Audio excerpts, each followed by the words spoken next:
こんにちは、すみれです。2024年も残りわずかになりましたね。ということで、2024年のベストコスメ発表したいと思います。まず最初に私の眉毛。今日これで仕上げているのはベストコスメのこちら。メイベリンからね、出ているビルトアブローですね。これがね、リキッドタイプなんだけど、今まで私はニックスのリキッドタイプのブロンドの色を使っていて、これはメイベリンから出ているリキッドタイプの同じブロンドの色なんです。で、私のね、個人的な印象としてアメリカに来て、この海外のアイブロウ製品って結構色がね、濃い印象があるんですね。私もともと眉毛の色があるので、あんまり濃いのを使っちゃうと結構眉毛が強調されちゃって、いつもブロンドとかを使うんだけど、ニックスのブロンドに関しては、色白の方の使うブロンドの薄い色なので、たまに私の肌ではあんまり出ない時があるんです。右がニックスのブロンドの色で、左がメイベリンのブロンドの色。だけどこっちのタイプは色味が最高で、私の肌にもとっても合うし、綺麗にね、一本一本埋めてくれるので、これは大好きです。で、反対側がアイブラウジェルになってるんですね。一本一本毛並みをね、この上にやってあげることができるようなタイプなんだけど、人によっては、こっちのね、ジェルは使わないから、もうこれを処分して、こっち洗って、このブラシ代わりに、こんな感じで保存してる人もいたりしました。で、この商品はおすすめでかなり話してる方がいらっしゃって、私も試したら本当に良かったんですが、今日の眉毛もこのペンのみで仕上げているんですけど、すっごくね、使いやすくて、これはおすすめです。そして次は、ファンデーション。アワーグラスのアンビエントソフトグローファンデーションです。もうこのファンデーション塗ると、やっぱりこの内側から肌が滑らかな感じに見せてくれるんですよね。特にそうじゃなくても、そういった肌に見せてくれるっていうのは、この見え方はね、本当にアワーグラスの特徴的な見え方なので、私はすごくこれが好きです。去年のね、ベストコスメにも出したんだけど、歌手で有名なレディー・ガガさんね、皆さんご存知かもしれないんですが、その方が出しているハウスラボズというブランドで、このファンデーションがとにかく大人気で、私の2023年のベストコスメだったんですね。実はこれは今年もすごく使いました。ベストコスメでもいいぐらい。で、このファンデーションは韓国製で、スキンケア成分っていうのもすごく入っていて、肌が乾燥している時もすっごくみずみずしく綺麗に乗ってくれるんですね。逆にアワーグラスは肌が乾燥している時にあまり向かないので、しっかりとスキンケアをして潤いを与えてあげてからね、使うんだったらいいんだけど、これはそうじゃなくても、とにかく綺麗に乗ってくれるので、日常使いはとにかくこれが多かったです。ただ、やっぱりこの仕上がりの肌の質感っていうのは、アワーグラスの方が断然綺麗なので、私はね、このアワーグラスのファンデーションをベストコスメに選びました。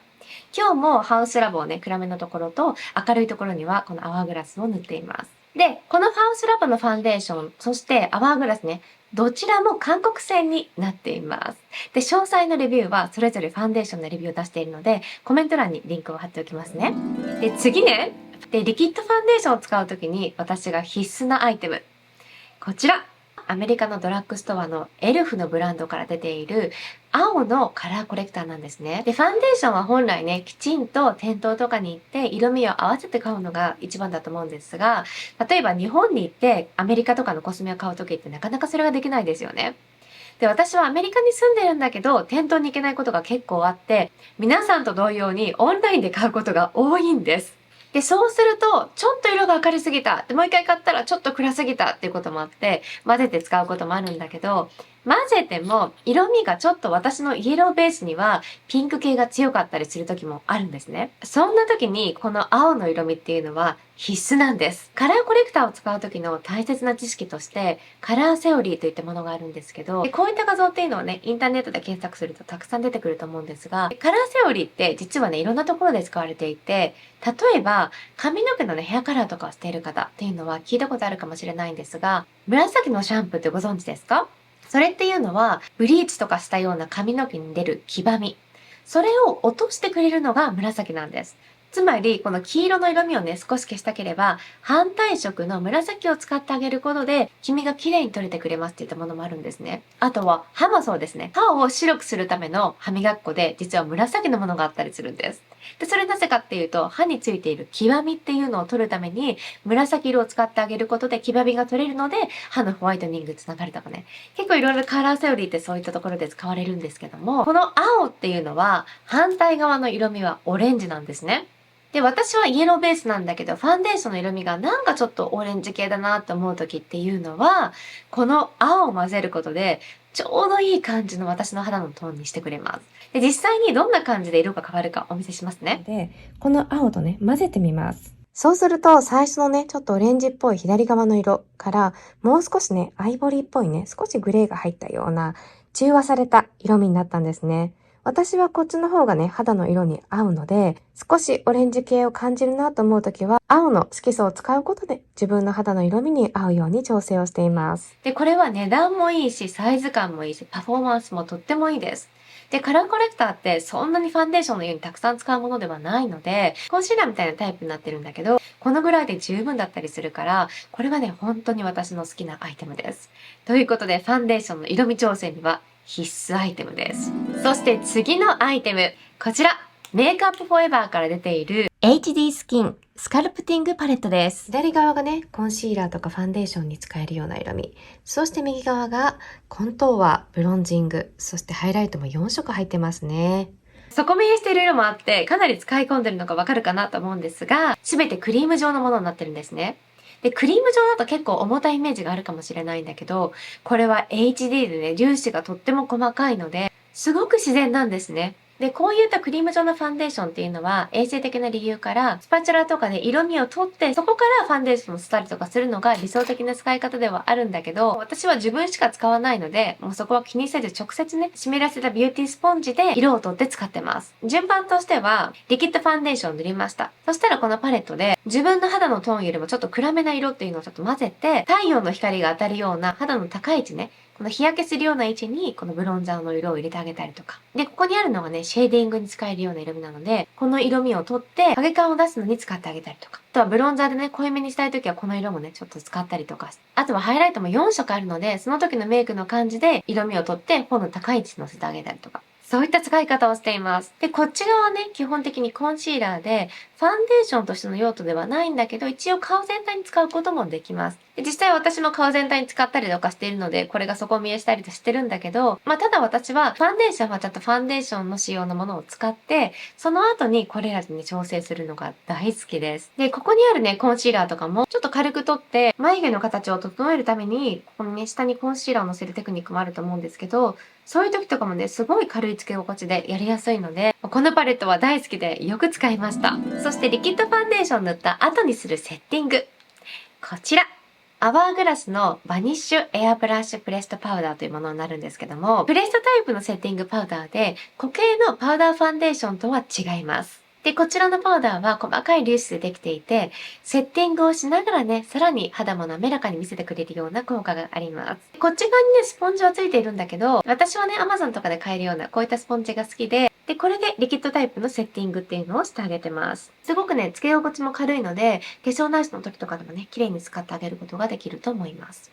で、セッティングパウダー実はもう一個あります。で、これはね、アメリカでしか買えないので、紹介するのやめようかなと思ったんですが、アメリカに住んでる方もね、見てくださっているので、一応紹介すると、カバーフィックスから出ているものになります。さっきのね、アワーグラスと同じ、リキッドファンデーションを長持ちさせるためのセッティングタイプ、それのプレストバージョンなんですけども、さらにカバー力が少し加わったものになるんですね。で、カバー力があると結構重い印象があると思うんだけど、このアイテムのすごいところっていうのが、薄付きで軽い付け心地なのにカバー力があるんです。だから、リキッドファンデーションのカバー力がミディアムカバー力ぐらいのファンデーションっていうのは、これでセッティングしてあげると、さらにカバー力は少し足しながらも綺麗にセッティングできるので、実はこれ私大好きなんですね。で、これについてあんまり話してる人がいなくて、こんないいアイテムなのになんで誰も話してないんだろうと思うぐらい私は一押しします。で、しかもこのカバーフィックス自体がセールでね、ほんと 70% オフとか結構やっていて、ブランドなくなっちゃわないかなってすごく心配してるぐらいなんだけど、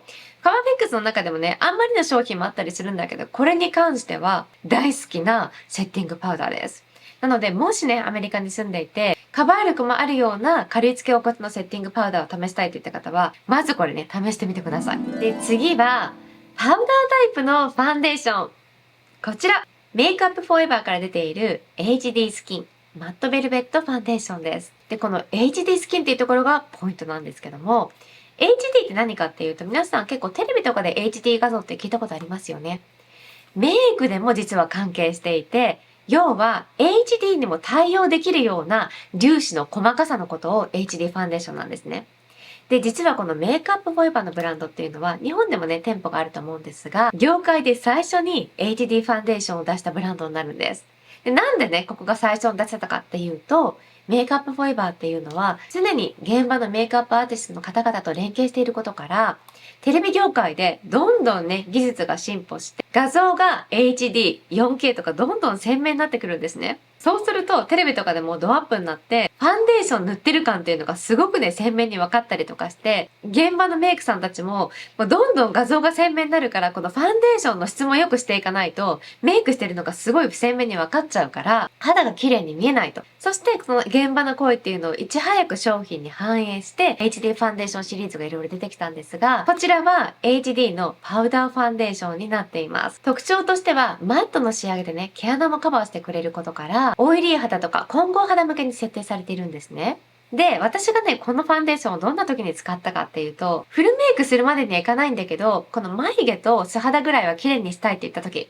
そんな時には、眉毛、そして日焼け止めと、軽くね、このファンデーションを塗ってあげるっていう使い方をよくしていました。で、私は、乾燥から普通気味なんですね。だからこのジムとかでいろいろ動いたりとか、汗かくような時とかでも、このファンデーションがちょうどいいし、ただ、個人的に私の肌、そして私の好みで話すと、このファンデーションで理想的な綺麗な状態が続くのが3、4時間ぐらいまでなので、長時間メイクを持たせたい時っていうのはこのファンデーションを使うことはありません。ただ、パウダーファンデーションの中ではもうナンバーワンだと思ってるんだけど、単に好みの問題からリキッドファンデーションの方が好きなので、そういった時はリキッドファンデーションを使うことが多いんですが、パウダーファンデーションは、このファンデーションがベストコスメです。で、このファンデーションに関しては今日使っていないんですが、素肌の状態で塗るとどんな感じになるのか皆さんに紹介したいと思います。まず左側が全く塗っていない素肌、右側が半顔だけ塗った状態です。そして残り半分も塗っています。とってもつけ心地が軽くて自然なんですね。だけども素肌よりもね、ずっと綺麗な形に仕上げてくれます。こちらが比較です。一番左が素肌、真ん中が半顔に塗った場合、右側が両方とも今回のファンデーションを塗った状態です。真ん中で分けると左がなし、右がありですね。そして私がシェーディングに大好きなパウダーの色味っていうのが、ケビン・オークインから発売されているこちらのシェーディングの色味ね、ミディアムになります。で、ケビン・オークインの公式サイトでは、現在国際発送は中止しているんですが、日本から購入ができるね、ビューティーリッシュとか、あとはカルタビューティーとかもそうかな。そういったところでは、ケビン・オークインのこのシェーディングに使える単色の色味っていうのが販売しています。実は私一番最初に単色のミディアムを買いました。そしてそれが底見えをして、そしてこのフェイスパレットね、この前のタイプのものっていうのを買って、それもかなり使って、新しくまたこれを買い直したっていうね、3回目のリピートになるぐらい、このミディアムのコントゥアシェードの色味は大好きなんですね。で、ベースの段階でこのね、パレットからクリーム状のコントゥアをするんだけども、セッティングをした後に、改めてね、シェーディングの色味を取って、このところにね、重ねてあげることで、シェーディングの立体感っていうのをね、この影感っていうのを少しね、強めてあげます。そして、このライトの色味っていうのは、色白さんね、MAC で言ったら NC15 とか、20ぐらいの方がこのぐらいがいいかもしれない。私は MAC で言うと NC25 ぐらいなので、その場合はミディアムぐらいが、個人的にはちょうどいいかななんて思ってます。で、今日のメイクではこの色しか使ってないんだけど、簡単にメイクを済ませたい時とかは、ここにあるチークのね、グラデーションの色味を使ったりとか、ハイライトとかを使って、全体をこのパレットで済ましておくことも結構ありました。とってもおすすめです。そして次、アワーグラスのブランドから2024年のホリデーで発売されたこちらのフェイスパレットになります。このパレットはアワーグラスの代表作であるフィニッシングパウダーね。要はメイクもセッティングをした最後の段階の仕上げに肌の質感をすごく滑らかにね、綺麗に見せてくれるタイプのフィニッシングパウダーというものが大人気なんですけども、それがね、2つ入っていて、で、ブロンザー、チーク2色にハイライトまで入っているものなんですね。毎回ね、パレット3つぐらいの組み合わせが出るんだけど、私はこのゴールドで竜が描かれている、この色の組み合わせを買いました。もうこれは今まで買ったフェイスパレットの中で一番好きな組み合わせです。まずフィニッシングパウダーっていうのも、ちょっとイエロー系とクリーム系とね、2つあったりとか、あとはチークの色味もね、ピンク系とオレンジ系とあって、すごくね、綺麗でナチュラルな、このチークの色味だったりとか、あとここに入っているハイライトの色は、肌の内側から出るようなツヤ感っていうのを出してくれるんですね。で、基本的にこういったホリデーコレクションっていうのは、年の終わりの方に出てくるので、まだ買ってね、そこまで経ってないかもしれないんだけど、もうすでに確実にこれはベストコスメです。次、アイシャドウいきますか。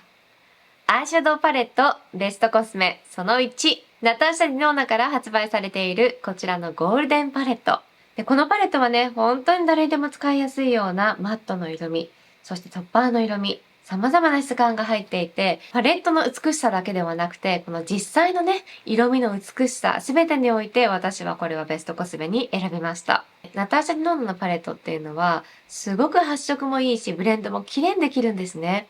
で、今回入ってる色味っていうのがね、みんなナチュラル使いできる色から、発色が良くて使うのが怖いなと思われてる方がもしいらっしゃったとしても、もうこういったね、色味だったら綺麗に使うことができると思うし、様々な質感やきらめきにね、感動を覚えるんじゃないかなって思います。で、このパレットは別の動画で詳細をしっかりお見せして、色味もね、様々な光の下でスウォッチもお見せしていますので、ぜひ興味のある方はそちらの動画もご覧になってみてくださいね。そして次のベストコスメのアイシャドウパレット。この2つの組み合わせです。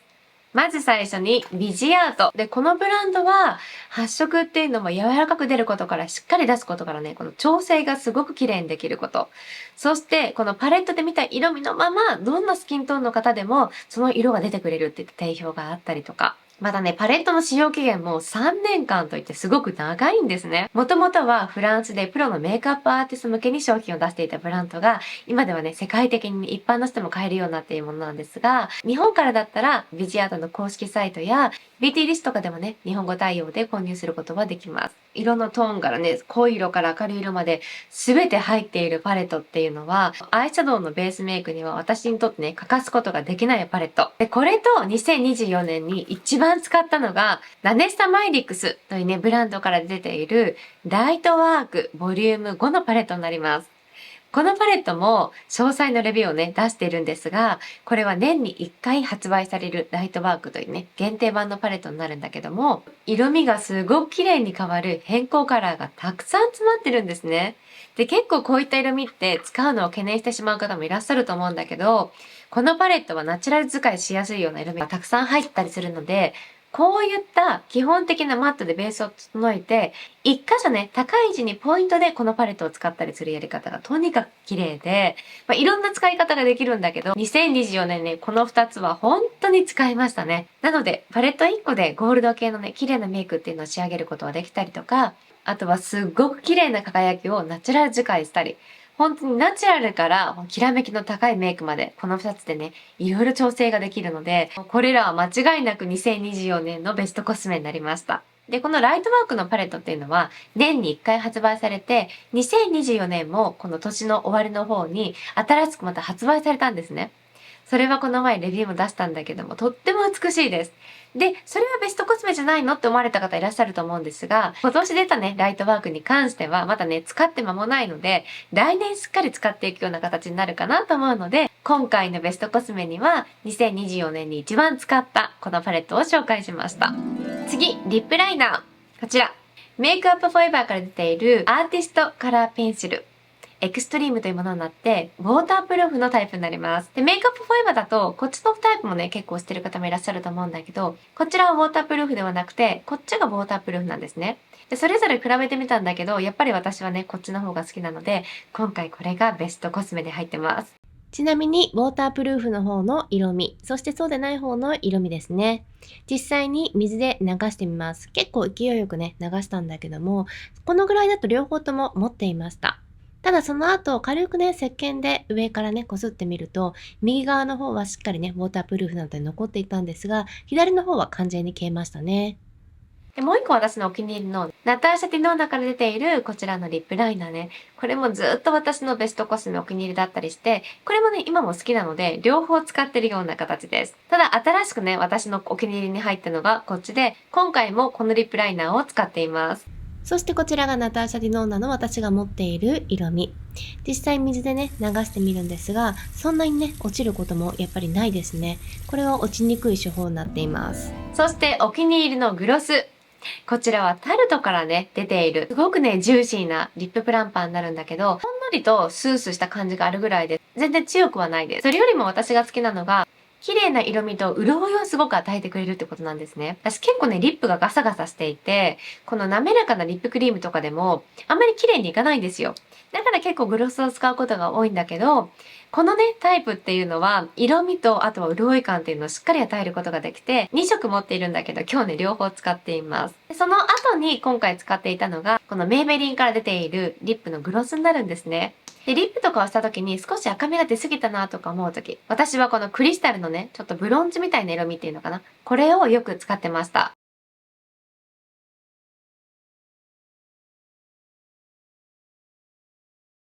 こんな感じで少しだけね、肌馴染みいい感じに仕上げてくれるので、このグロスは本当によく使って、このぐらいまでしか残ってないですね。そしてメイクの仕上げに絶対毎回使ってるアイテムっていうのがあります。それがこちら。アワーグラスの代表的なアイテム、フィニッシングパウダーです。で、色味もホワイト、黄色系、ことピンク系っていろいろあるんだけど、私はこのね、ムードライトのピンクが一番お気に入りなんですね。で、私はイエローベースなんだけど、ちょっとクールトーン系の洋服とかメイクしたいなって言った時に、仕上げにこの色味をね、かけてあげると、少しピンクの柔らかいベールをかけてくれるので、このイエローベースの肌が、ちょっとね、ピンクのベールがかったような、いい感じになってくれるんですよね。右側が塗っている方、左側が塗っていない方です。塗ってない方ね。塗ってる方。ほんのりとシルキーな、ちょっとツヤ感があるっていうのがわかりますかね。これが今ね、指で塗せたんだけども、ブラシでやるともっとね、全体的にふわーっとね、この感じがかかるんですね。メイクの仕上げに全体的にさーっとね、塗ってあげるだけなんだけど、それをした時としてない時の、この肌の滑らかさから出るツヤ感っていうのかな。それがすごく感じるので、もう絶対メイクの後にはこのアイテムは使ってます。もうこのアンビエントライティングパウダーの魅力に関しては、別の動画でね、全色レビューをしたりもしているので、ぜひね、そちらも見ていただきたいんだけど、これを塗ったから塗ったところがすごいツヤツヤにキラキラ輝くとかではなくて、あくまで自然に内側からこの滑らかな輝きっていうのを出してくれるようなものなんですね。で、このアンビエントライティングパウダーはね、1年間の使用期限なんだけど、私はね、これ2020年に買って、もう4年間ぐらい使ってるんだけど、状態が本当にいいんですね。この質感によっては期限内にしないともう本当に質感が劣化してしまうのがあったりするんだけど、なるべくね、使用期限に全て使った方がいいと思うんだけど、これに関しては私はね、結構このまま使っていても何の変わりなく綺麗に使えています。もう数年したらね、買い替えるかもしれない。もう最近では世界中のアイテムっていうのがね、手に入るようになってる時代なので、少しでも好みに合ったアイテムを世界中から注文できるように、そんな時に役立つ詳細の情報だったりとか、細かいスウォッチだったりとかね、商品でできるルックとか、そういったものをね、このチャンネルでは発信していますので、ぜひ私のチャンネルを参考にしてみてください。で、今回のベストコスメで紹介したアイテムの詳細レビューを一気に見れるように、再生リストにまとめて2024年ベストコスメのね、ものを作っておくので、よかったらね、コメント欄のリンクから見てみてください。それでは2024年皆さん本当にお世話になりました。良い年越しと良い年明けを迎えられてくださいね。ということで、また次の動画でお会いしましょう。バイバイ。